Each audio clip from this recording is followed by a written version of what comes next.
Buenas tardes para todos. Buenas tardes. Hola, buenas tardes, padre, buenas tardes. Buenas tardes. Buenas tardes a todos. Espero que estén bien.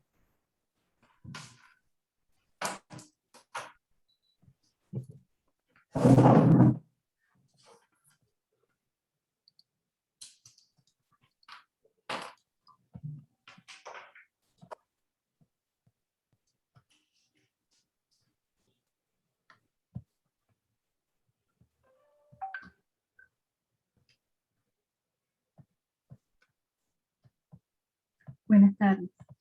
Hola, buenas tardes.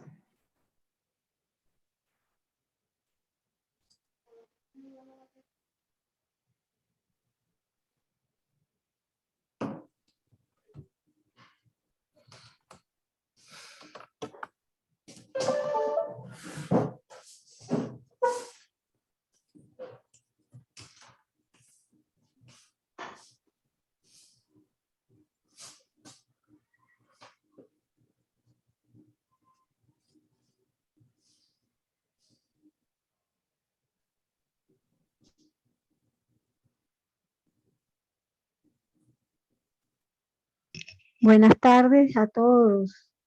Hola, buenas tardes, Ángela, ¿cómo está usted? Hola, ¿Cómo le ha ido? Bien, hola Luis, hola Teresita. ¿Cómo están? Bien, gracias. Bien, Qué bueno, me alegro. qué bueno. ¿Cómo está el Adviento? ¿Cómo está la fiesta de Adviento? Bien. Empezando. Bueno, esta semana. Luis tiene fiesta en su casa que tiene globos. Estoy viendo que Por no, eso. usted es la hija mía que cumplió años el lunes y dejaron los Entonces, globos allí. No lo mandaste tuyo y sí fue Bartolomé una no nos fiesta. guardó torta. Sí, mira, y ahorita que veo los globos, entonces digo, estoy pensando, digo, ¿cómo hace Teresita para cambiar la pantalla de atrás? Voy a hacerlo. Ay, yo pensaba que era un ventanal que tenías allí tremendo. Ojalá No, estuviera yo en Caracas, no. es una pared, pero que está adornada con la cuestión Mm. del cumpleaños. Bueno, Lo voy a Estuviera yo en Caracas así con esa vista. No, así qué es. maravilla. A ver, esta es, por ejemplo,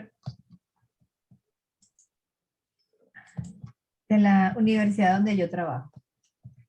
Bueno, muy buenas Ah, tardes Tarde, a padre. todos. Buenas tardes, Vamos a dar inicio a las clases del día de hoy. Evi, Flor María, José Francisco, Julio y Emilio, si pueden abrir las cámaras para mirarle las caras. Muchísimas gracias. Hoy vamos entonces a iniciar esta segunda etapa de formación y vamos un poco, quedó pendiente el poder ver el Concilio Vaticano I, lo voy a abordar, digamos, de manera somero, para luego vamos entonces a profundizar sobre el Concilio Vaticano II, que prácticamente es un poco la eclesiología central de la Iglesia actualmente. Una eclesiología donde enmarca algunos elementos que son esenciales a la hora de, digamos, de la vida misma de la Iglesia.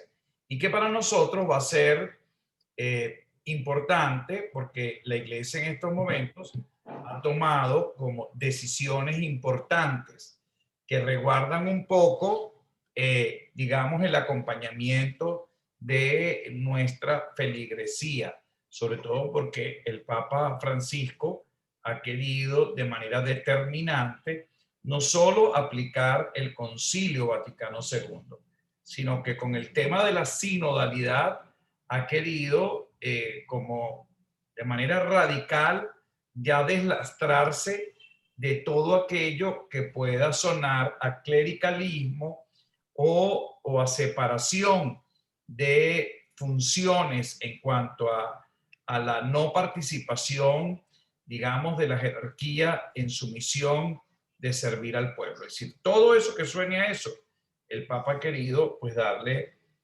un gran parado. Y lo ha hecho especialmente abordando temas como enfrentando el tema de los abusos dentro de la propia iglesia. Y no me refiero solamente a los abusos sexuales, me refiero a cualquier abuso que resguarde la autoridad, todo aquello que va más allá del irrespeto o cuando se toman decisiones de manera unilaterales, beneficiando solamente a unos pocos y olvidándose de una gran multitud. Entonces creo que es un elemento importante que nos aboquemos un poco a leer desde ya, se los voy a, digamos, a pedir. Hay que leerse lo que el Concilio Vaticano II nos habla sobre la iglesia, la Lumen Gentium. La tenemos que conocer bien, la tenemos que estudiar bien, la tenemos que estructurar bien. No es solamente una lectura, sino hacer un análisis crítico de lo que eso va a representar para la iglesia. Y de manera pues que el próximo viernes, Dios mediante, todos deben tener la lectura de la Lumen Gentium clara, porque además aparecen elementos bien importantes que nos van a dar algunas indicaciones importantes.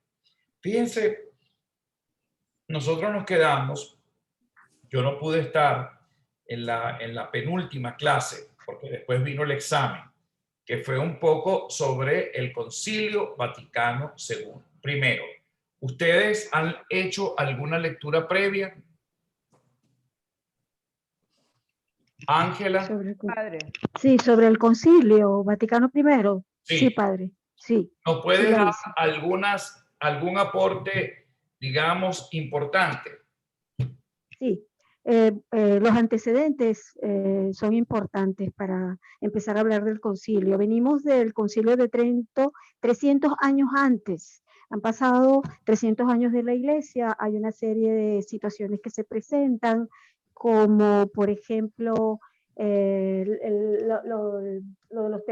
de los territorios pontificios, el Papa Pío IX había ya anunciado el dogma de la Inmaculada Concepción, tomando él digamos, la batuta en ese dogma. También estaban las luchas, los conflictos en la Italia, los romanos, pues queriendo la República Italiana, y los territorios pontificios estaban en el centro.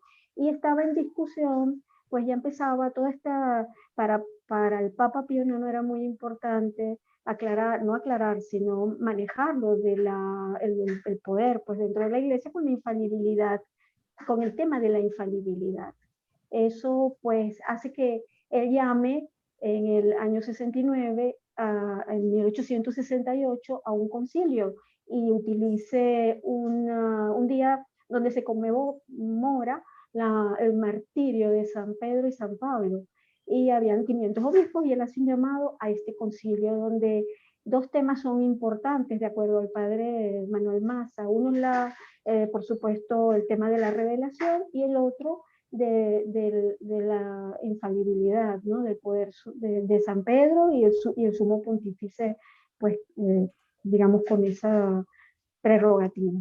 Eso hace que en el año 69 se dicte el Concilio Vaticano, se lleve a cabo el Concilio Vaticano II, primero, que se abre el 8 de diciembre de ese año, y pues allí hubo pues toda una serie de conflictos, porque habían dos posturas, los conservadores, quienes creían que sí, que debía darse, y por supuesto los que llamaban los liberales, que pues no querían que esto fuera determinante.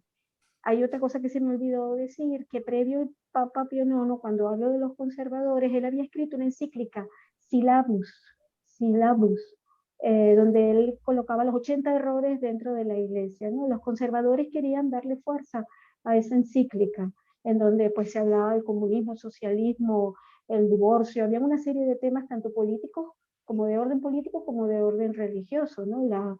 El poder de la iglesia y el Estado, todo eso estaba involucrado en esos antecedentes y ese movimiento previo al Concilio Vaticano I.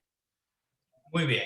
Entonces, fíjense que una de las cosas que pudiésemos decir importante del Concilio Vaticano I, en líneas generales fue un concilio que no hizo grandes cambios en relación al Concilio de Trento. Digamos que pudiesen decir algunos vaticanistas o expertos en concilio que el Concilio Vaticano I fue una continuación del Concilio de Trento. Digamos que a excepción le va a tocar, pues prácticamente, como nos decía Teresita, pues hay como unos elementos que son bien importantes. El Papa Pío IX convoca un poco este concilio porque, bueno, fue un pontificado bien difícil para Pío IX, ¿no? Les hablo básicamente de varias cosas. La Iglesia empieza a enfrentar grandes problemas. El siglo XIX, la segunda mitad del siglo XIX, viene marcada por una tendencia ideológica donde la Iglesia es ferozmente atacada y empiezan, digamos, con algunas corrientes filosóficas a circular, como pudiésemos llamar el racionalismo, el galicanismo, donde se empieza a criticar la posición de la Iglesia en el mundo. Entonces, bueno, aparece, Teresita, recuérdanos, el dogma de el de la Virgen. Inmaculada Concepción, Ángela. El dogma de la Inmaculada Concepción. Y luego, pues también aparece un tema tremendamente controversial, la infalibilidad del Papa. Entonces, digamos que esos temas son los que básicamente caracterizan el Concilio Vaticano I, porque, bueno, hay una tendencia, digamos, de desmitificar de Bullmann, este gran teólogo protestante de la escuela de Tubinga, pues empieza a hablar de la desmitologización de la Sagrada Escritura, de no el apego de que lo que sucede en la Escritura, pues no todo fue verdad, y eso genera grandes controversias, pues empiezan años más tarde con los darwinistas y después años más tarde con todas estas corrientes que se emancipan en la ciencia, en la racionalidad. Pues no era de moda ser religioso. Por el contrario, conllevó a todo un proceso de modernización. Y la Iglesia representaba en esa época pues una política de atraso.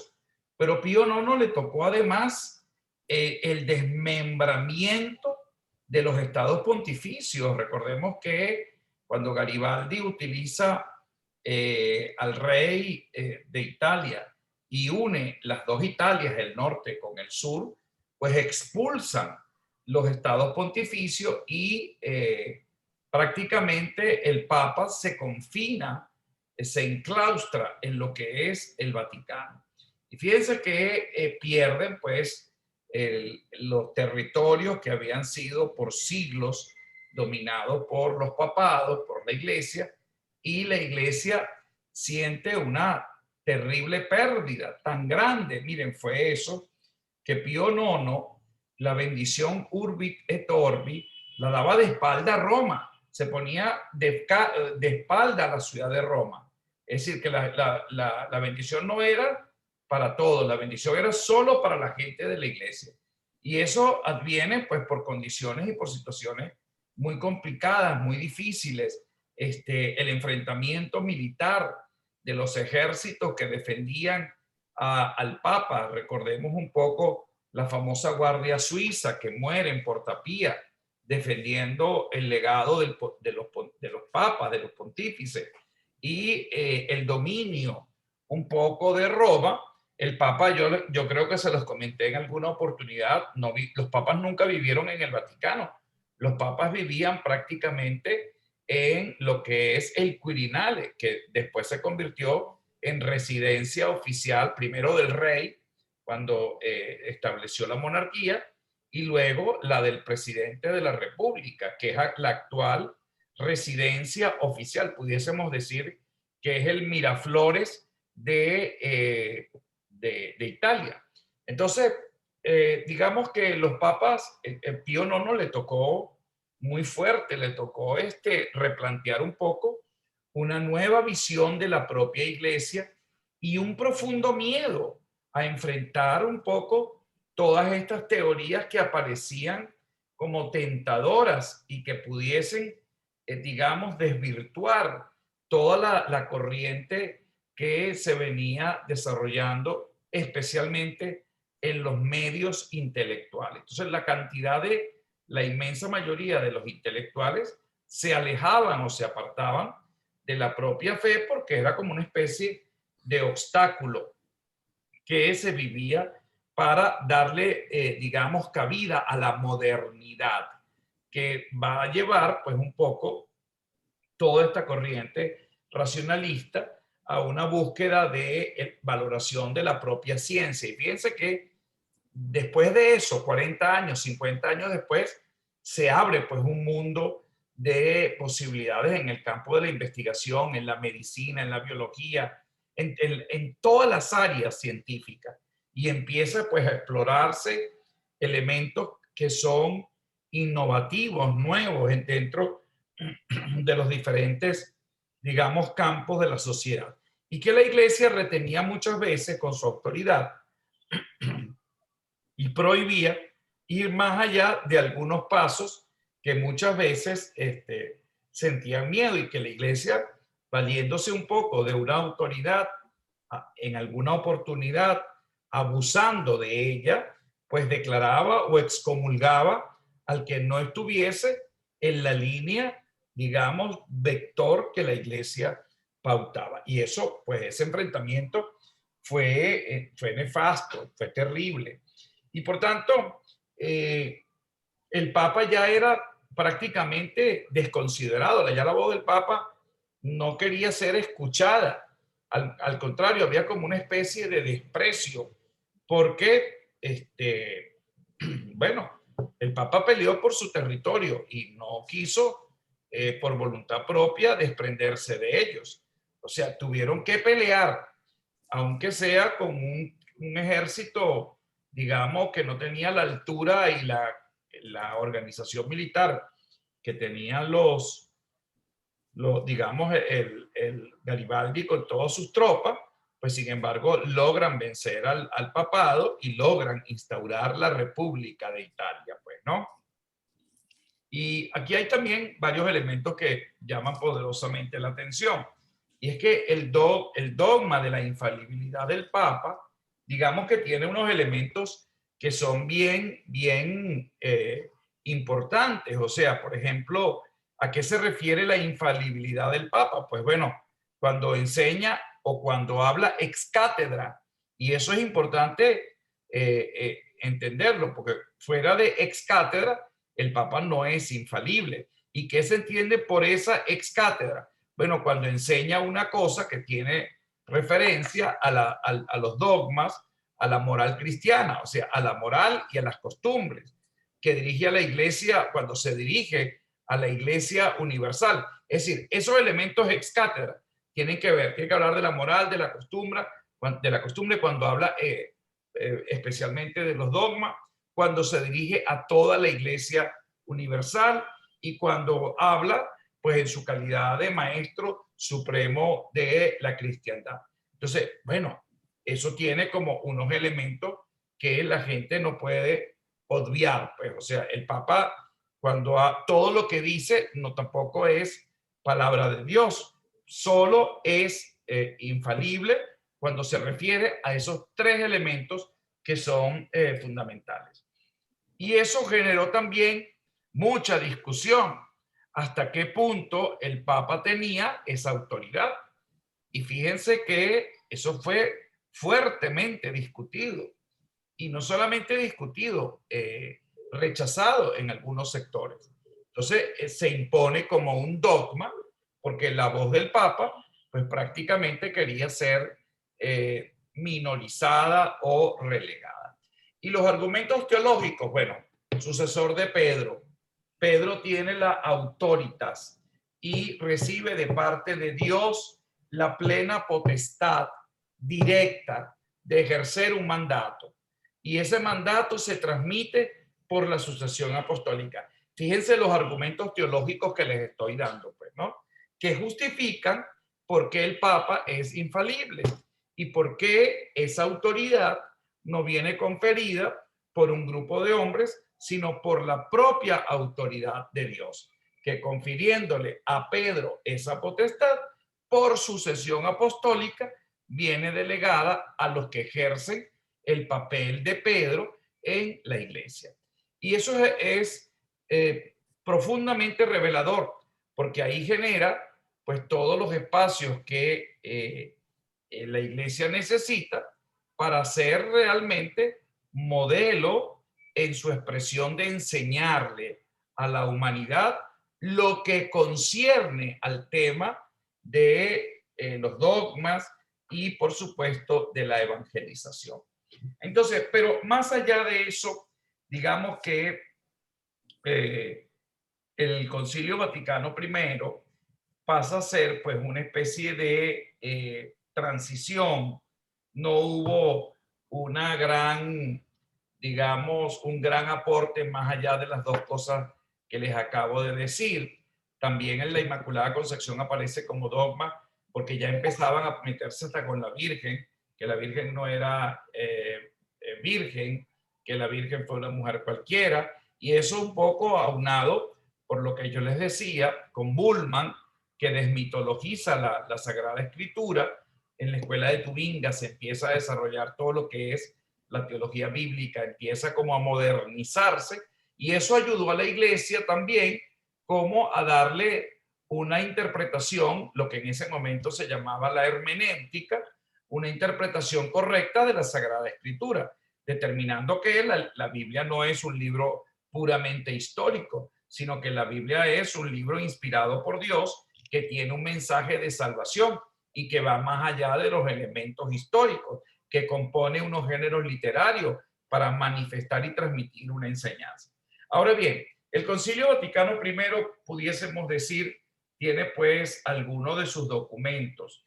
Les voy a relatar rápidamente la Constitución Dogmática Filius Dei sobre la fe católica, la Constitución Dogmática Pastor Eternus sobre la Iglesia de Cristo, y allí pues va desarrollando pues la libertad de la Iglesia, un poco todo lo que se refiere a lo que, digamos, la Iglesia en ese momento está viviendo.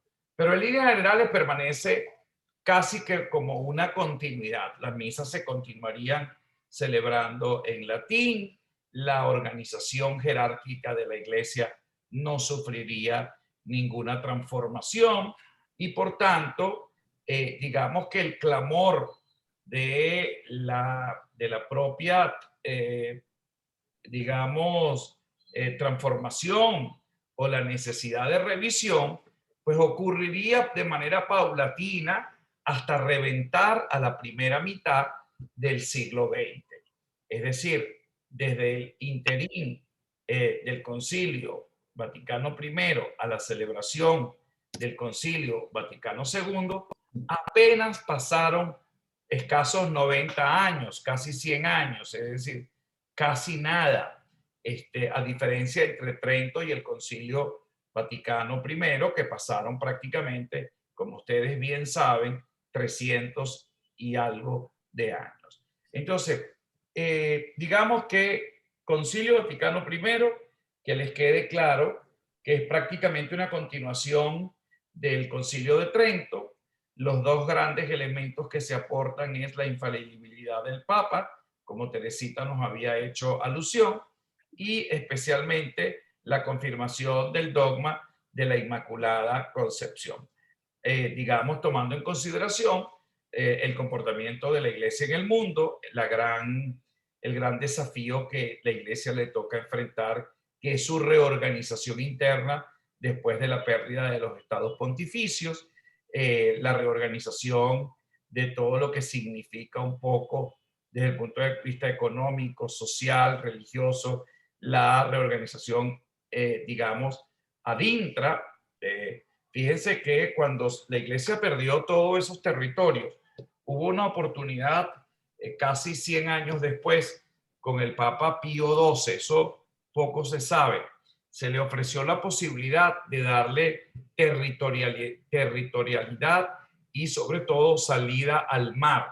Y había un proyecto, digamos, que tenía la monarquía, en este caso, de concederle y luego de darle la posibilidad de salida al mar, es decir, de darle más territorio de aquel que se le había confinado, o se le había quitado, perdón.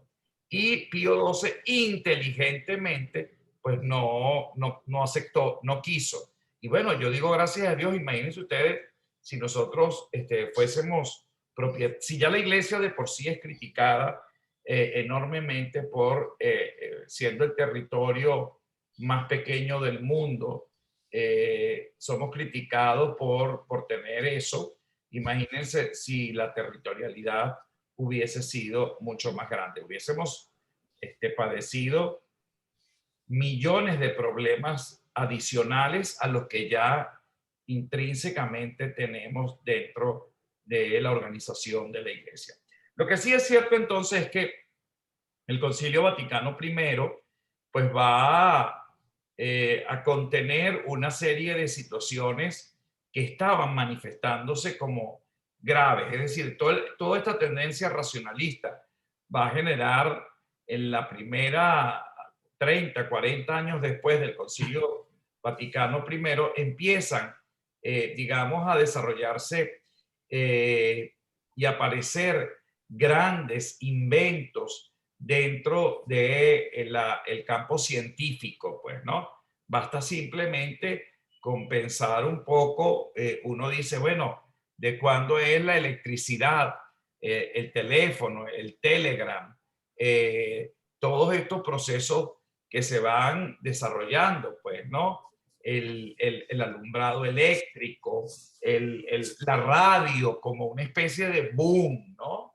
¡Wow! La televisión más adelante. Entonces, bueno, empiezan a aparecer en todos los campos grandes desarrollos y la iglesia tiene que ir respondiendo a todos estos, digamos, avances que se van desarrollando. Miren, cuando la penicilina apareció, fíjense, entre una guerra y otra, una cosa que es un polvito blanco, la penicilina, bueno, salvó 50 millones de vidas. La gente se moría por una simple infección. Cuando aparece el invento de la penicilina, wow, eso generó un avance enorme. Pero imagínense ustedes la cantidad de desarrollos que hemos tenido en el campo médico, en el campo científico, y gracias a la ciencia, pues entonces la ciencia en cambio era prácticamente vista como diabólica, como contraria a la propia fe. Y afortunadamente los pontificados, digamos, que sucedieron un poco a Pío IX, se fueron paulatinamente adaptando a la necesidad de no impedir el desarrollo de la ciencia, sino por el contrario, a entrar en un franco y verdadero diálogo, la complementariedad entre la ciencia y la fe. Pero miren, no es sino hasta Pablo VI que empieza a mirarse la gran necesidad. La teología no tiene respuesta a todo. Y por primera vez, un concilio se atreve a decir, señores, hay que usar la arqueología, la antropología, la sociología, porque todos esos elementos son fundamentales. ¿Cuántas veces nosotros no nos toca desarrollar temas y no podemos prescindir de la psiquiatría en la confesión? Yo les pongo un ejemplo. Hay gente que viene a confesarse que no es materia de confesión, es materia de psiquiatría. Es decir, hay una patología que requiere seriamente, ya esperen un momentico, aló.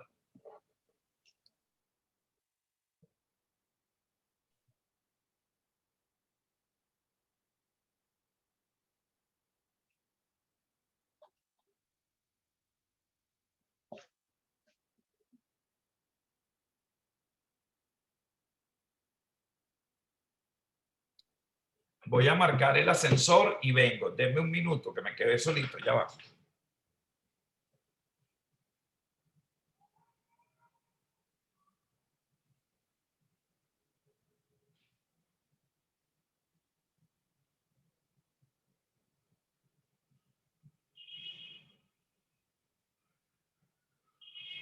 Bueno, entonces, como les decía, el Concilio Vaticano I va a tener unas incidencias, digamos, no tan significativas, a excepción del tema de la infalibilidad del Papa, que prácticamente estaba siendo desconsiderada y pudiésemos decir despreciada. Bueno, ¿qué sucede entonces los primeros, digamos, en la primera década y segunda década del concilio? Bueno, van a suceder, del concilio no, perdón, del siglo XX. Van a suceder elementos bien interesantes. Hay un desarrollo importante en la ciencia, hay unos desafíos que la gente va sintiendo y que paulatinamente dentro de las iglesias locales se empiezan a percibir la exigencia de una reforma dentro de la propia iglesia. El concilio llega primero con unos antecedentes, el Concilio Vaticano II. Y es que, bueno, después del Concilio Vaticano I y después que Bultmann lanza esa prenda donde habla de la desmitologización de la Sagrada Escritura y donde él dice que la resurrección de Cristo es un invento de las primeras comunidades cristianas para darle prolongación a la resurrección, a Jesucristo, diciendo que se robaron el cuerpo del Señor, los primeros cristianos, e inventaron que Jesucristo habría resucitado. Entonces, bueno, cuando Bultmann lanza esa prebenda, imagínense ustedes lo que eso va a significar, no solamente un gran escándalo, sino que obliga un poco a la propia iglesia a reformular todo lo que es la investigación profunda de la escritura. Y la desmitologización de la Sagrada Escritura va a llevar pues las diferentes escuelas de teología bíblica, especialmente las alemanas, van a llevar un poco a un terreno y a un plano qué es lo que es cierto, qué es lo que no es cierto, pero sobre todo cuál es el propósito y la enseñanza del texto que se va a ir estudiando. Y eso con la hermenéutica, con la interpretación, la iglesia va de manera adecuada enseñando todo un proceso de modernización y de actualización de la teología bíblica. Y eso es fabuloso, porque podemos decir que en serio la teología bíblica empieza pues a retomar pasos que van a ser tremendamente significativos. Hay otro elemento también que es el campo litúrgico. Es decir, la gente tenía la exigencia de querer estar como más cerca de la participación de la iglesia. Y fíjense que entre el concilio, cuando el concilio empieza, que es el clamor de un papa, de Juan XXIII, que nadie se imaginaba, hay una resistencia. El grupo de cardenales tenían una gran resistencia a dar inicio del concilio, porque eso iba a significar destapar una olla, y cuando se destapa una olla, a veces uno no sabe cuáles son los alcances. Y por eso entonces, digamos que ese concilio se abre, porque ya previamente se habían establecido algunos procesos de, digamos, de modernización dentro de la propia curia vaticana, dentro de la propia iglesia, y se habían hecho pues algunas, digamos, modificaciones que fueron paulatinamente desde lo litúrgico y terminando en lo pastoral.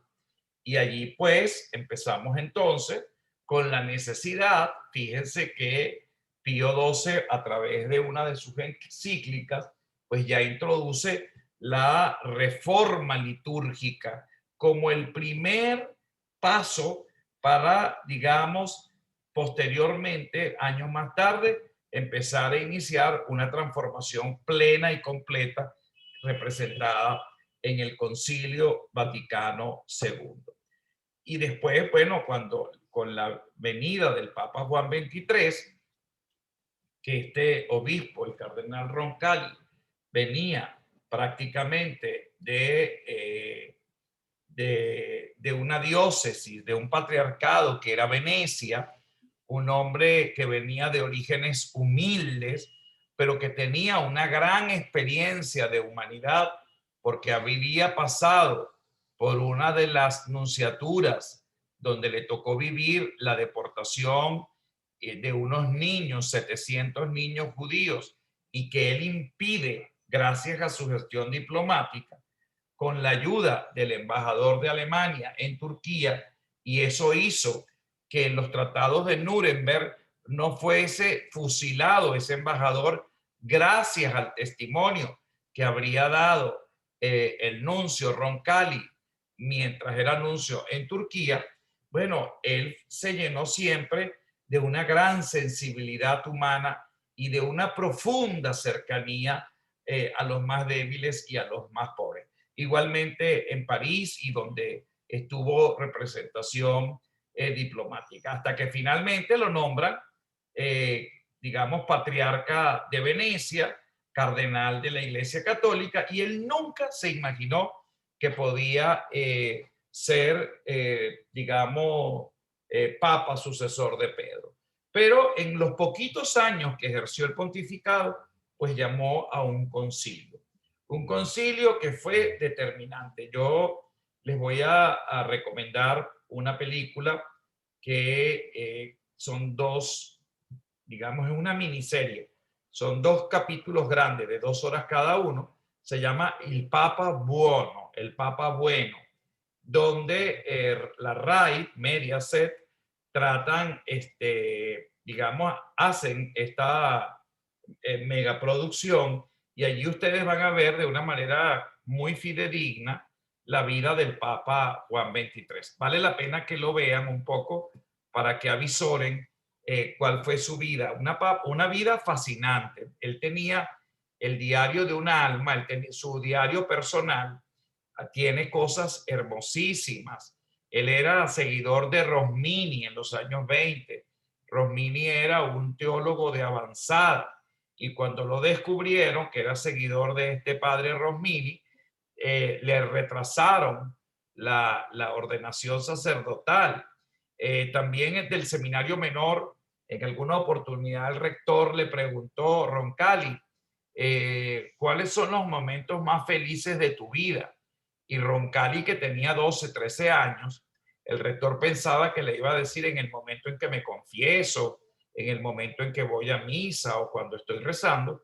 Roncalli cometió la torpeza de decir que era cuando comía. Imagínense. Entonces imagínense en los años 40, 30, 20, no sé cuándo, decir eso era un escándalo, pues, ¿no? Que comer para él eran los momentos más felices de su vida. Bueno, un hombre apegado a la verdad, a la sencillez, y que luego en la silla de Pedro, pues tiene expresiones muy bellas, que a mí me encantaría que pudiésemos conocer un poco más sobre la vida de este Papa. Yo me alegré enormemente su canonización. Para mí fue un momento de mucha alegría, porque yo he estudiado y he conocido en profundidad la vida del Papa de Juan XXIII. Uno de los momentos cuando sale en su silla gestatoria, ustedes saben que el último Papa que sacan en silla gestatoria fue Pablo VI.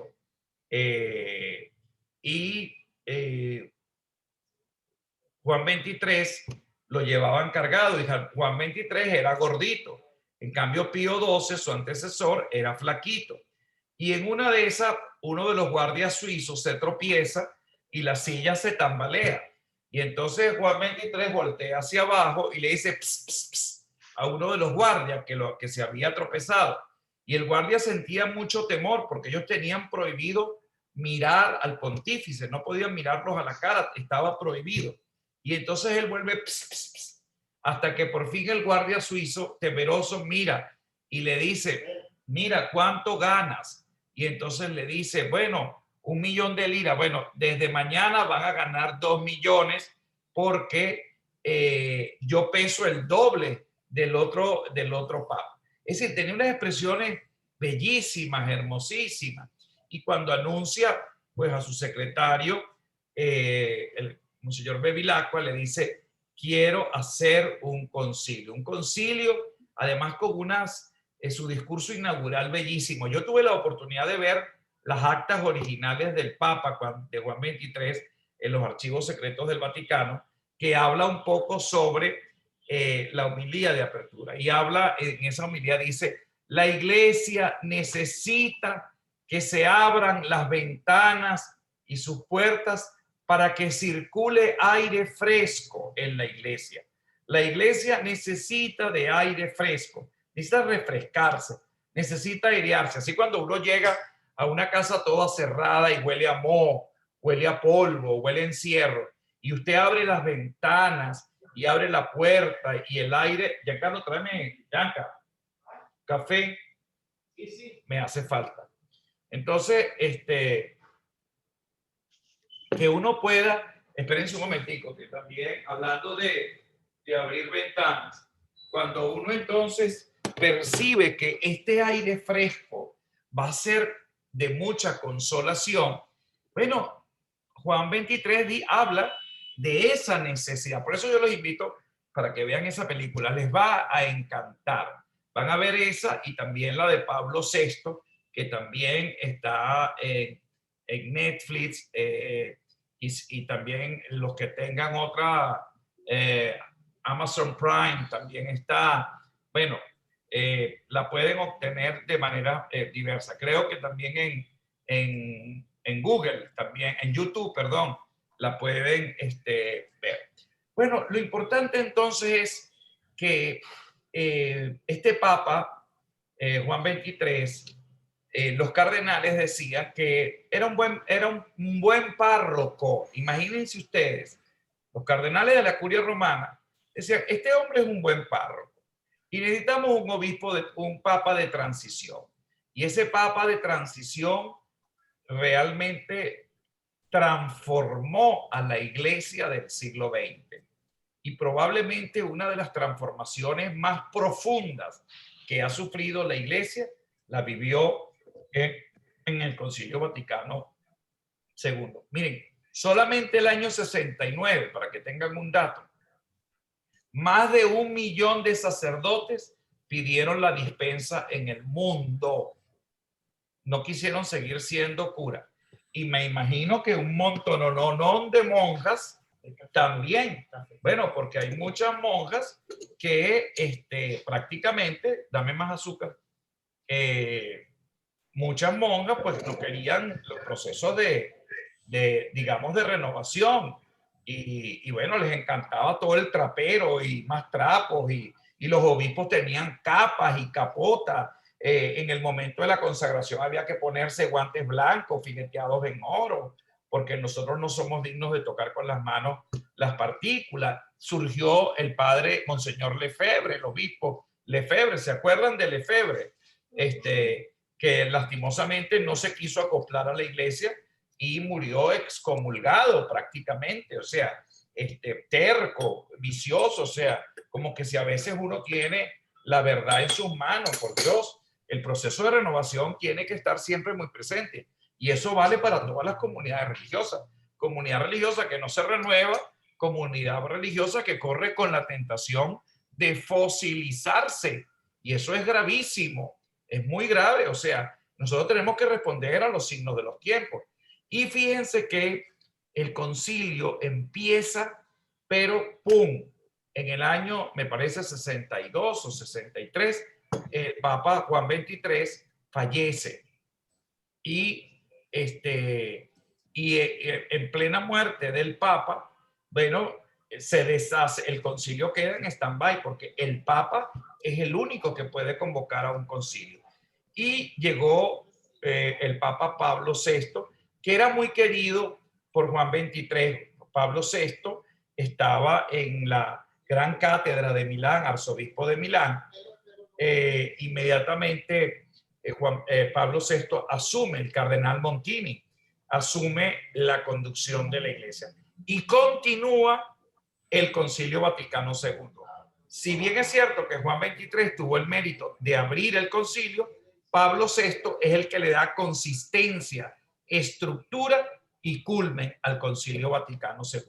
Y salieron esos documentos que ustedes perfectamente bien conocen. Y fíjense, ¿por qué les pido y les suplico que me lean y me estudien muy bien la Lumen Gentium? Porque esta es una clase de eclesiología, pero fíjense uno de los elementos interesantes que se resalta en el Concilio Vaticano II. En primer lugar, se habla de la iglesia como pueblo de Dios. Eso no lo olviden jamás. Y la iglesia como pueblo de Dios. ¿Y quiénes son la iglesia como pueblo de Dios? Bueno, todos los obispos, la jerarquía y los fieles. Y todos tienen la misma dignidad. No hay más importante ni menos importante. Y si bien es cierto, la iglesia es jerárquica y que, fíjense que en la reforma del Código de Derecho Canónico, tuvieron que sacar, los obispos tenían títulos, digamos, de la realeza. Nosotros teníamos obispos que eran marqueses, que eran varones, que eran príncipes. Y fíjense, todavía hay expresiones. Nuestros obispos son los príncipes de la iglesia. Yo como príncipe de la iglesia. Imagínense, no hay expresión más mundana y nada religiosa que un obispo se autodenomine como príncipe de la iglesia. No, un obispo es un servidor de la iglesia. Un sacerdote es un colaborador del obispo en su ministerio de servir, no de estar en una actitud de servilismo. Nosotros no somos esclavos de nadie, de Jesucristo, de Dios sí, pero no de ningún hombre. Y muchas veces, bueno, el concilio empezó como a profundizar la misión de la iglesia en el mundo y a pedirle a la iglesia que se despoje de todos esos privilegios para que se convierta en servidora de las grandes necesidades y de los grandes desafíos que la sociedad moderna está planteando. Y el concilio entonces empieza a decir, la iglesia, pueblo de Dios, la jerarquía tiene una misión de servicio, no de privilegios. Y por otro lado, se empiezan a visorar los grandes desafíos y las grandes necesidades de la iglesia. ¿Cuáles son una de esas grandes necesidades? Señores, la antropología. Recordemos un poco a Teilhard de Chardin. Teilhard de Chardin habla, señores, el hombre tiene una capacidad inmensa de creer. El hombre es una maravilla como creación. Y empiezan entonces a replantearse elementos que son fundamentales. La teología no puede desvincular la antropología, no puede desvincular la psicología, no puede olvidarse de la sociología. Y por eso entonces ahí paulatinamente se va enrumbando hasta llegar a la evangelización de la cultura. ¿Cómo llegar a la cultura cristiana? Y empieza entonces a tener una serie de reformas que va desde lo litúrgico y termina en lo pastoral. Señores, no podemos tener un solo grupo. La riqueza de la iglesia es múltiple. Entonces no pueden ser solamente la acción católica, el único grupo de apostolado seglar de la iglesia, sino que tiene que haber múltiples agrupaciones. Por la gran riqueza cultural, religiosa que existe dentro de la propia iglesia, hay mucho que aportar. Y el mundo se empieza a ver no como algo pecaminoso solamente, sino como una gran oportunidad para llevar a la iglesia en franco diálogo de tú a tú, despojándose de todos sus privilegios y entrando en un proceso de encarnación de la realidad que nos toca vivir. La necesidad de establecer diálogo, fe y política, fe y cultura, fe y economía. Bueno, todas esas grandes confrontaciones y empezar a abordar temas que van a ser desafiantes. Pero como todo, pasarían muchos años. Dicen que apenas Francisco es el gran pontífice que está aplicando plenamente el Concilio Vaticano II. Bueno, entonces, del concilio podemos decir también muchas cosas. La corriente de estos grandes teólogos que fueron protagonistas dentro del proceso de discusión de las actas preconciliares y conciliares. Imagínense ustedes de estos grandes teólogos precursores, Karl Rahner, este gran teólogo jesuita que llevó un poco el carácter de cosmovisión y de todo lo que significó la participación del laicado en el mundo de la vida y de la iglesia. Después tenemos a Yves Congar, tenemos a von Balthasar, tenemos al cardenal Joseph Ratzinger, luego cardenal y seguidamente papa. Bueno, todos estos hombres fueron los grandes teólogos. Yves Congar, bueno, todos estos digamos, poderosos desde el punto de vista teológico, fueron los que incidieron, Teilhard de Chardin, bueno, entre muchos, que ya se me irán viniendo a la cabeza. Bueno, todos estos hombres provocaron un gran amanecer para la iglesia. Y en medio de muchas discusiones, con 4.000 obispos reunidos en San Pedro, bueno, la gracia del Espíritu Santo alborotó a todos esos obispos e hizo una iglesia con un amanecer maravilloso, hermosísimo, que yo doy gracias a Dios. Ahí ven a la iglesia ortodoxa, ahí ven las iglesias orientales, algunas como que con resistencia al cambio, o sea, todavía se celebran en los ritos de los primeros siglos sin ningún tipo, digamos, de actualización y de modernización en el sentido correcto, de participación de la propia gente. Y fíjense la iglesia el paso gigantesco que empezó a vivir, la renuncia al clericalismo, o sea, bueno, una iglesia de príncipes. Vean las fotos, cómo eran los sacerdotes. Nosotros teníamos que tener un hueco aquí que era la tonsura. Nosotros éramos clérigos, éramos una dinastía especial, teníamos que usar el solideo negro, el bonete negro, teníamos que estar en sotana hasta para jugar fútbol, y el que no usara sotana estaba cometiendo pecado grave. Imagínense ustedes que alguien se me acerque a mí y me diga, un seminarista, y me diga, padre, me acuso y le pido perdón a Dios porque no uso sotana todos los días. ¿Qué puedo yo pensar de ese seminarista 60 años después? Bueno, este está loco de perinola, definitivamente. ¿Acaso no usar sotana que tiene que ver con el pecado?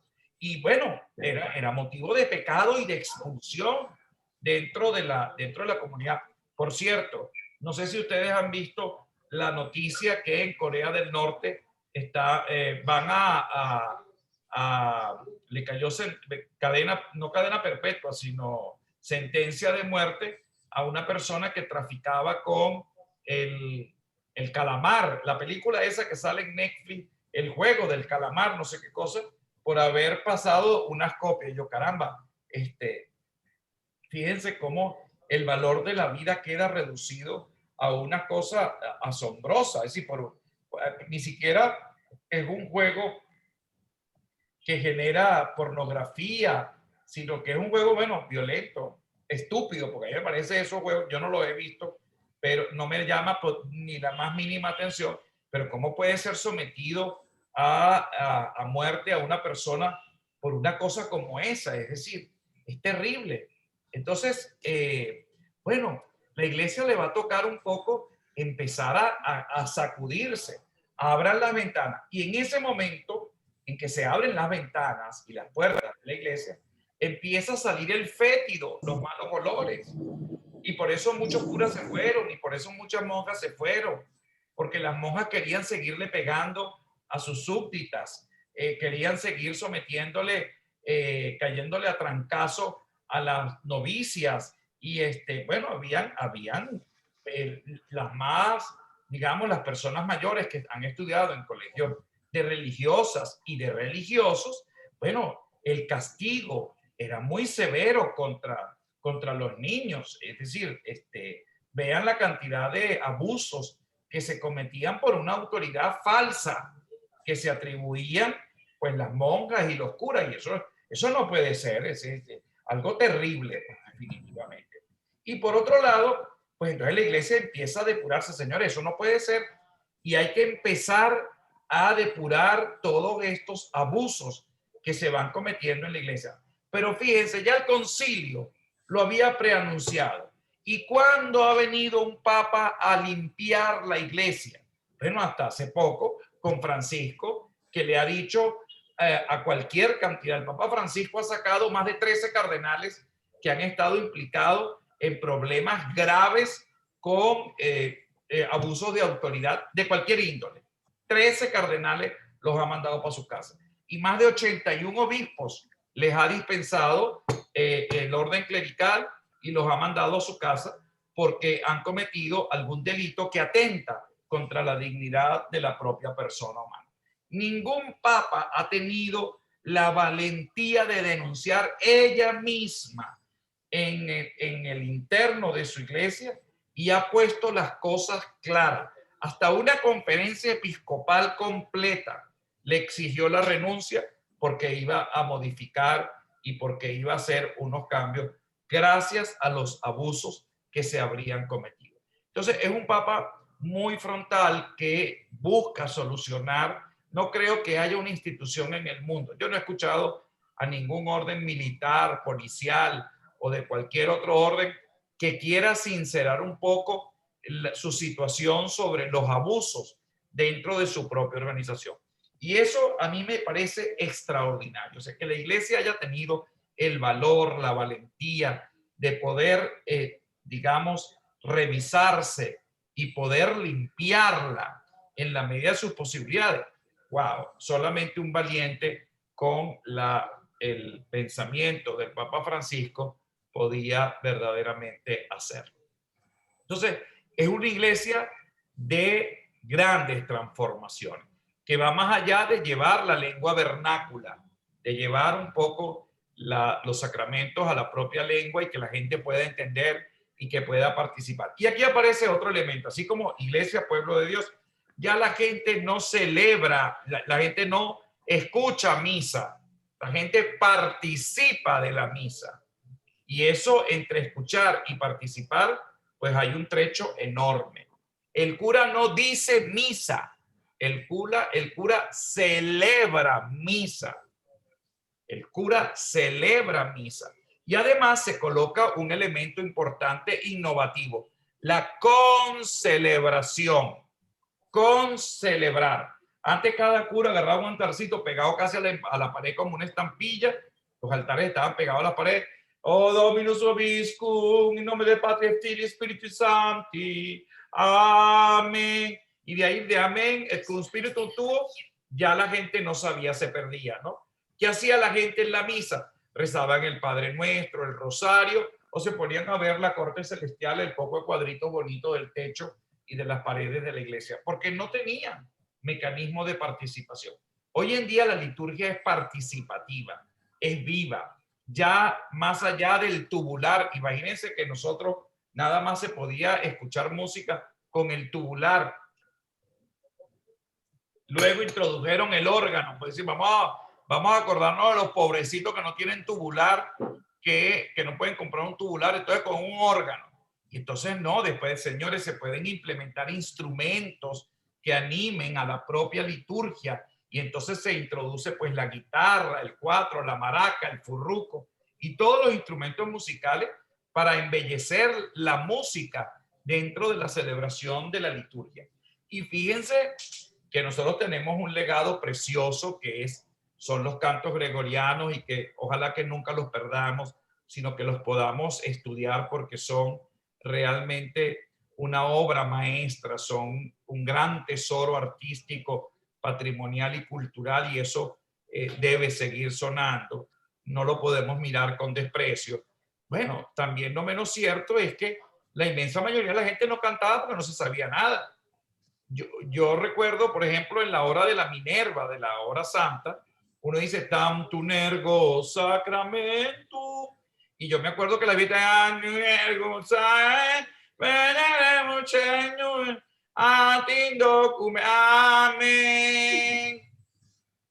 Y entonces yo caí en esa vieja que está no solamente desentonando, sino no sabe ni remotamente lo que está haciendo. Al contrario, bueno, Dios la premiará por estar pegando 4 gritos y además desentonando. Pero lo que les quiero decir es, ya ahora son los cantos modernos, tienen que ver con nuestras necesidades. Pescador de hombres sale a partir de allí, pues, ¿no? Tú has venido a la orilla. Y bueno, ese canto, ¿quién no se eriza cuando escucha la letra de ese canto? Pues, ¿no? Y así pues, con muchos otros. Entonces, el proceso de renovación de la iglesia y el concilio va a ser tan grande que va a terminar en lo pastoral. La gran necesidad que se tiene para poder implementar los nuevos métodos de pastoral que se deben aplicar dentro de la iglesia, donde los laicos no sean solo receptores, sino que sean protagonistas de cambio. Y eso es importante. Uno de los últimos cambios importantes que el concilio había de alguna manera favorecido, lo acaba de implementar el Papa Francisco. Por ejemplo, señores, el servicio del altar debe ser de ambos sexos, de hombres y mujeres. Hasta hace poco eran hombres. Claro, ya la iglesia metía en las misas monaguillos y monaguillas y lectores y lectoras, es decir, hombres y mujeres. Pero oficialmente no se podía porque no estaba totalmente declarado. Y pues se hace. Pero una cosa que me pareció así como innovativa, el catequista Francisco lo eleva a ministerio. Y eso no es poca cosa. El catequista no es un perol allí, uno allí que le enseña ahí 4 cosas para que hagan para que reciban su sacramento. No, el catequista es un ministro de la iglesia. Y esa elevación, pues de alguna manera determina la importancia que tiene todo bautizado cuando configura su servicio a la propia iglesia. Por otro lado, hay otro elemento también que es muy significativo, que el Concilio Vaticano II va de alguna manera a ahondar. Por ejemplo, la Gaudium et Spes. Bueno, hay que conocer un poco más la orientación del mundo y su cultura y cómo penetrar el evangelio desde nuestra condición sin perder nuestra originalidad. Y fíjense, el concilio fue tan bravo y fue tan estrujante y tan significativo que la iglesia latinoamericana se lo tomó tan en serio que no habían pasado ya unos pocos años y sale la teología de la liberación como una teología propia en América Latina, Medellín, Río de Janeiro, Puebla, Santo Domingo, Aparecida. Bueno, todo esto, la Conferencia Episcopal Latinoamericana agarra una gran fuerza. Si bien es cierto, había sido fundada a finales del siglo XIX, 1890, una cosa así. Bueno, la conferencia, el CELAM, empezó a tener una fuerza y un viraje en su documentación de aprender a caminar juntos, sobre todo las enseñanzas que el concilio iba marcando, especialmente a la iglesia latinoamericana a través de estos documentos célebres. Cuando uno lee Medellín, que es del año 68, 3 años había pasado el Concilio Vaticano II. Es hora, señores, de tener una opción preferencial por los pobres. Y cuando uno dice es la hora de despertar de la iglesia, a levantarse todo el mundo y a trabajar por expandir el mensaje del evangelio. Bueno, uno se queda atónito, uno dice, caramba, esta es la iglesia en la que yo deseo participar. En cambio, cuando uno ve, fíjense que una de las cosas que también hace el concilio, existía una cosa que se llamaba el subdiaconado. Sacúdeme eso, eso no sirve para nada. ¿Dónde está eso? ¿Quién se inventó el subdiaconado? Eso no es bíblico. Y si no es bíblico y si no está asentado en la tradición de la iglesia, hay que sacudírselo. Eso no tiene, eso estorba. La tonsura, ¿quién dijo que para ser santo y hay que abrirse un hueco para que el Espíritu Santo entre por allí? Déjenle el pelito a los pobres curitas para que no tengan ese hueco, esa tronera, que lo tengan de manera natural, pero no porque lo haya, se tendría que raspar. Igualmente las religiosas tenían tanto hábito y tanta tela encima que las pobres se asfixiaban como unas hallacas mal amarradas y empezaron pues alguna incluso a olvidarse del hábito y empezar un poco a llevar una vida de respeto, porque definitivamente la condición de la consagración no está en el hábito que lo llevan, sino en su propia vocación de servicio. Y los hábitos pues se simplifican. Vean un poco a la hermana Joy o a las hermanas que forman parte de este curso, pues llevan unos hábitos que son muy decentes, pues, o sea, sin ninguna, digamos, sin ningún exceso, digamos, de ropaje, pues, que les permita, bueno, vivir una vida que sea consona a los signos de los tiempos. Evidentemente, muchas congregaciones se quitaron absolutamente todo y pues se vistieron de seglar. Igualmente los sacerdotes, pues bueno, los sacerdotes porque no se pongan una sotana o un clerisman no dejan de ser sacerdotes. Fíjense que el clerisman se puso muy de moda después del Concilio Vaticano II, porque no era así que teníamos que vestirnos en sotana, pues, ¿no? Pero gracias a Dios todas esas, digamos, renovaciones se fueron implementando de manera paulatina y se cometieron muchos abusos. ¿Saben cuál fue uno de los abusos más espantosos? El arte sacro, porque botaron hasta los ornamentos litúrgicos. Yo no sé si ustedes han visto en algún momento las guitarras. Las guitarras son la planeta, que es esa casulla que no tiene brazo, que está hecha con hilos de oro, bordadas a mano, que son preciosas, pero que son hoy en día dignas de ser vistas en un museo. Yo en el Museo Sacro tengo cualquier cantidad de ornamentos que son antiguos, que son preciosos, pero no para utilizarlos. Primero porque pesan cada uno 10, 20 kilos y después por la pomposidad es un poco, me siento más una pieza de museo que el celebrante mismo de un sacramento. Entonces, pero la iglesia se renovó y se renovó. Los obispos usaban una capa morada, los cardenales una capa roja de varios metros de largo que se arrastrara. Lo único que le faltaban era, las mitras tenían piedras preciosas, incrustaciones y parecían más coronas que mitras. Los báculos parecían más cetros de reyes que de pastores. Los anillos eran mucho más vinculados a señores feudales que a la de un obispo, que es un enviado de Dios, que es un vicario del Señor y por tanto un servidor de su pueblo, con esas piedras suntuosas, con, digamos, la algarabía para llamar poderosamente la atención. Y los pectorales, pues ni hablar, pues en su majestuosidad, en su grandeza, como diciendo yo soy aquí un obispo poderoso porque tengo un pectoral de oro o porque tengo una mitra bien ornamentada, etcétera, etcétera. Entonces, no, el concilio empieza como a ponerle la mirada. Los obispos están llamados a enseñar el munus docendi, el munus regendi y el munus santificandi. O sea, el oficio de enseñar, el oficio de gobernar y el oficio de santificar. Ese es el oficio del obispo hoy en el mundo. Dime, alguien me está haciendo una pregunta. Emilio, padre, John. Que según lo que yo escucho, la iglesia antes del Vaticano II casi todo era malo y la iglesia post Vaticano II todo es maravilloso. Ahora, una pregunta. No. ¿Cómo se explica a la luz? No, Emilio. Esas aseveraciones son peligrosas. Eso no es verdad. Yo no he dicho eso. He hablado de un proceso de renovación.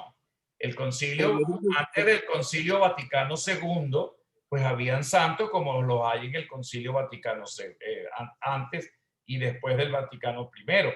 Yo no puedo hacer un análisis diacrónico ni anacrónico, es decir, en ese momento se justificaban pues todas las cosas que se vivían.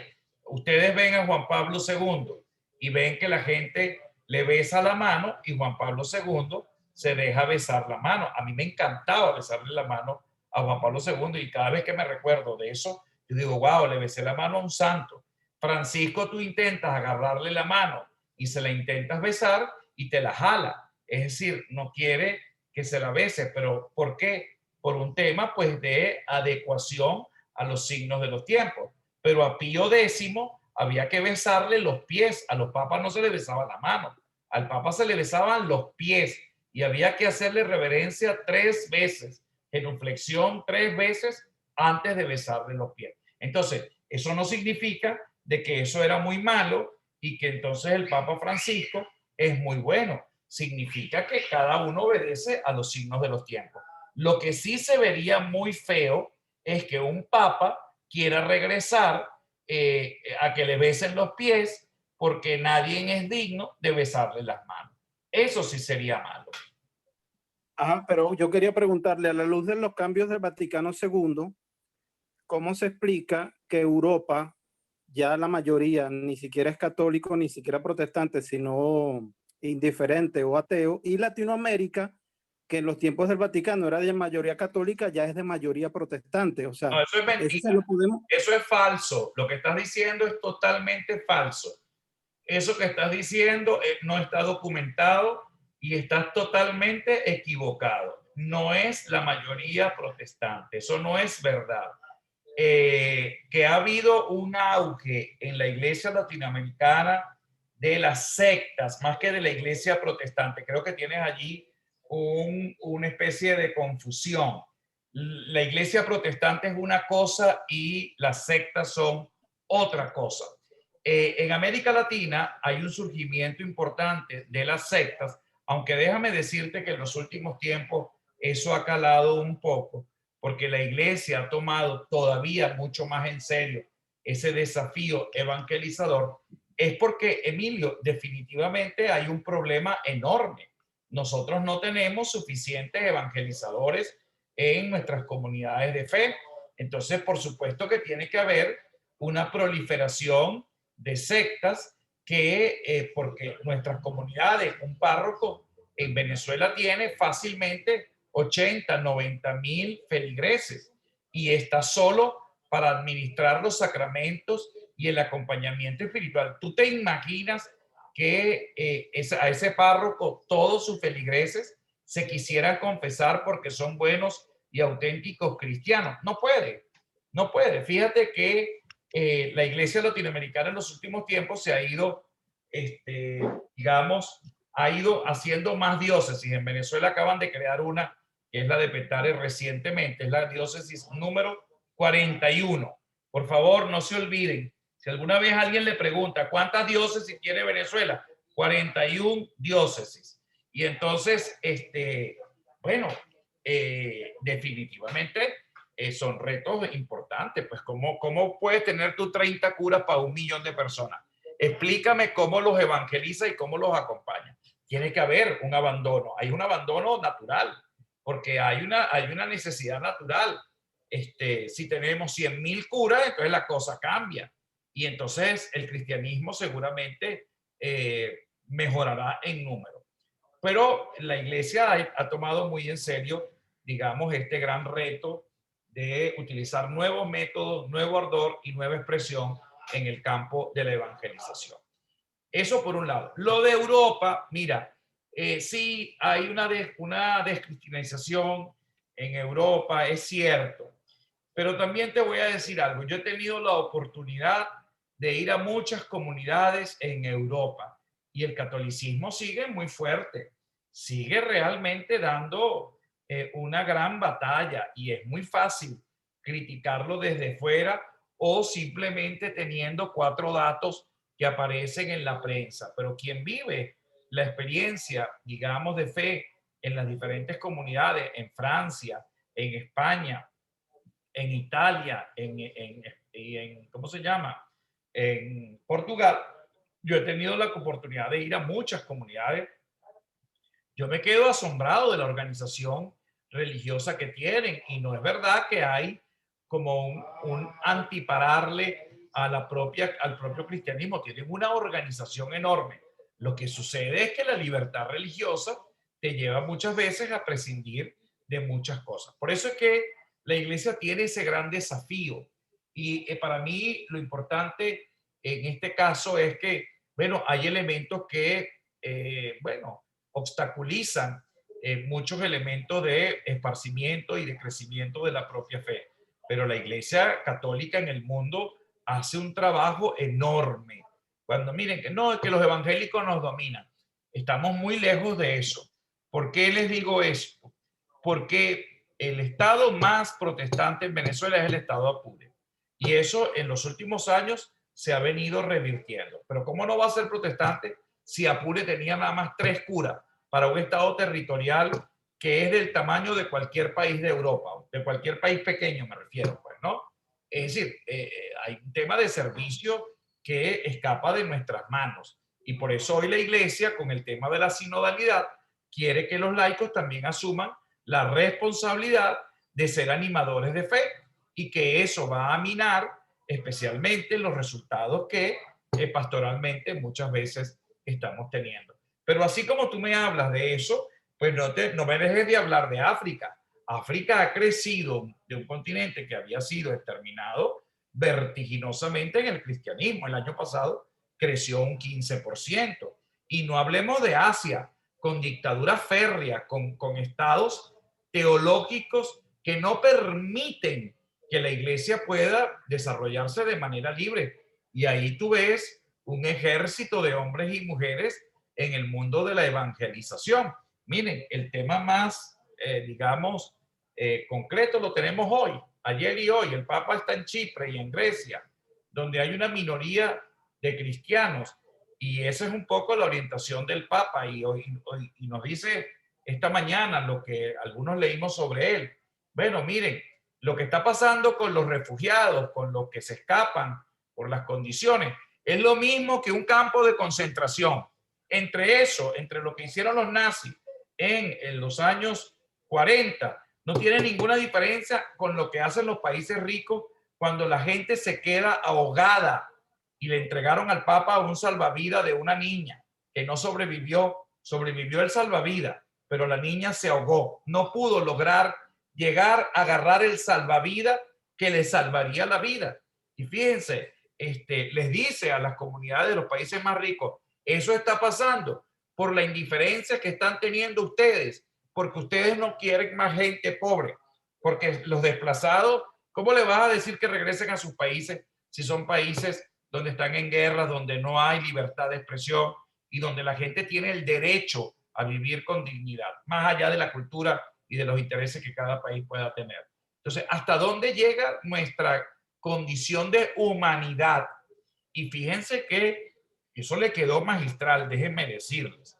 El comparar el tema de lo que pasa en ese gran cementerio que es el mar Mediterráneo, de la gente huyendo de Siria, de Libia y de todos estos países en guerra, en búsqueda de un mejor destino, y que se quedan atrapados en el mar Mediterráneo y quedan ahogados, tratados como escorias, como plastas, como ciudadanos de tercero. Bueno, el Papa le dice, entre eso y los campos de concentración no hay ninguna diferencia. Entonces, bueno, ahí ustedes ven que hay un discurso que impacta a la humanidad. Y fíjense que un Papa que se atreve a decir una cosa como esa, caramba, es digna no solamente de ser aplaudida, es digna de que tú y yo aprendamos a renovarnos en una iglesia que se resiste muchas veces a las transformaciones y a los cambios. Todavía hay mucho clericalismo. Es decir, yo le pregunto a la hermana Camargo, o le pregunto a cualquiera de las hermanas, a la hermana Joy, dentro de eso, por supuesto que ellas ni locas van a hablar, porque tampoco se lo voy a preguntar, porque pueden ser de alguna forma sacadas, pero la estructura muchas veces de nuestras comunidades, de nuestras diócesis, de nuestras comunidades masculinas y femeninas, es muy clerical, donde hay mucho abuso, donde no se respeta la libertad y la sinodalidad que tanto ha solicitado el Papa. Y por otro lado, hay un grupo de laicos que aman el clericalismo. Miren, no hay nada más que me choque que ver gente ya adulta, que le encanta ponerse un alba, que les encanta ponerse un trapo que no es competencia de un laico. Yo voy muchas veces a parroquias donde veo a los acólitos, que son personas muy dignas, que son muchachos muy chéveres y muy agradables, pero revestidos con ornamentos que son clericales. El alba es para un clérigo, no es para un laico. Entonces, ¿qué diferencia hay entre una, digamos, celebración de una persona que se reviste con un poco de peroles, y algunos usan hasta una cruz más grande que un pectoral, o sea, que son obispos, obispas? Entonces, cuando un laico participa desde su condición vestido de laico, ¿cuál es el problema que yo sirva como laico vestido con mi propia vestimenta? Por supuesto, bien vestido, no en chores, ni en cacheteros, ni en cholitas metededo, ¿no? Sino vestido como se debe y sirviendo el altar. Eso significa estado de madurez de servicio en la propia liturgia. Es decir, cuando yo, respetando mi dignidad, yo no me tengo por qué clericalizar. Y a veces los laicos son más clericalizados que el propio clero. Hay gente que le fascina un ornamento y un perol, y mientras más corrinches les ponga, ellos más felices se sienten. Y eso no es ser de una iglesia, digamos, adaptada a los signos de los tiempos. Entonces, ¿cuándo una iglesia es madura? Oye, cuando hay una preparación a lo que estamos haciendo, donde el monitor y los acólitos, revestidos con su propia indumentaria, con su propia ropa, pues sirven el servicio del altar. ¿A ustedes no les ha pasado ir a una misa donde hay gente adulta, las lecturas han sido previamente preparadas, las moniciones han sido muy bien hechas, la liturgia se ve impecable y nadie está revestido a excepción del sacerdote? Y para mí, bueno, hay gente que le encanta porque se ve bellísimo ver a 30, 40 monaguillos, todos chiquiticos, todos revestidos de cura. Eso es clericalizar al laicado. Es como queriéndole decir, este grupo de estos niños, tienes que clericalizarte para poder estar en el altar. Tienes que estar vestido y de manera diferente. Y los niños ni entienden porque ellos corren y se les corre el cuello. Pero de eso no se trata. Entonces, la misa se ve bellísima. Es que la misa no es solamente que se vea bellísima, es que se celebre con el sentido profundo que tiene la celebración. Y entonces, no clericalicemos más a nuestros laicos. Y los laicos no se clericalicen, porque la clericalización es dañina para la iglesia. Y eso no lo digo yo, eso lo dicen los documentos de la iglesia. Entonces, el clericalismo está prácticamente a un paso del abuso, para que sepan. Todos los abusos en la iglesia están marcados por el clericalismo, que ha sido dañino, corrosivo, ha sido espantoso. Bueno, yo soy el cura, yo soy el que manda. Fíjense que cuando se hacen estas cosas, yo como soy la autoridad, yo puedo abusar. Tú no, porque tú no tienes autoridad. Y yo me convierto en un abusador porque yo estoy legitimado en mi propia función. Eso es tremendo. Pregúntenle a Caradima, que cometió todos los excesos y salía vestido rimbombante, elegantemente vestido, y fue un hombre muy influyente en los últimos años, antes de que cayera preso por, digamos, una clase social alta, e incluso también era temido por algunos obispos porque él era un hombre poderoso. Pero eso, al final, lo que dejó fue una impronta dañina, donde decenas y decenas, en el caso de él, centenares de niños que hoy tienen tu edad y la mía, fueron vilmente abusados sin tener la más mínima conciencia de abuso. Y eso no puede ser. ¿Me comprenden lo que les quiero decir? Entonces, bueno, el clericalismo ha sido un cáncer para la iglesia. Y ese clericalismo, pues hay que erradicarlo porque no compagina con la sinodalidad. La sinodalidad compagina con la ministerialidad. ¿Qué es la ministerialidad? El servicio a la iglesia. O sea, Julio Pérez, Estela Camargo, Jesús Mateo, todos dentro de nuestro rol vocacional estamos llamados a servir a la iglesia. Pero ese servicio está solamente orientado en esta perspectiva de la comunión y de la participación. Ni el cardenal, ni el papa, ni el obispo, ni la monja, ni la superiora, ni la inferiora, ni el superior, ni el que me choca, además esas expresiones, el superior. ¿Superior de qué? ¿Cómo es eso del superior? Entonces, si hay un superior, hay un inferior. Eso es lo que te relata. Entonces, bueno, no. La sinodalidad significa que el obispo tiene una misión y tiene una autoridad y yo tengo la obligación de respetarlo, de obedecerlo, pero él también tiene una misión de servir. Y al igual que la tengo yo, pero todo configurado en una organización que nos debe llevar a la santidad, que nos debe llevar a configurar nuestra vocación, no a perder tiempo.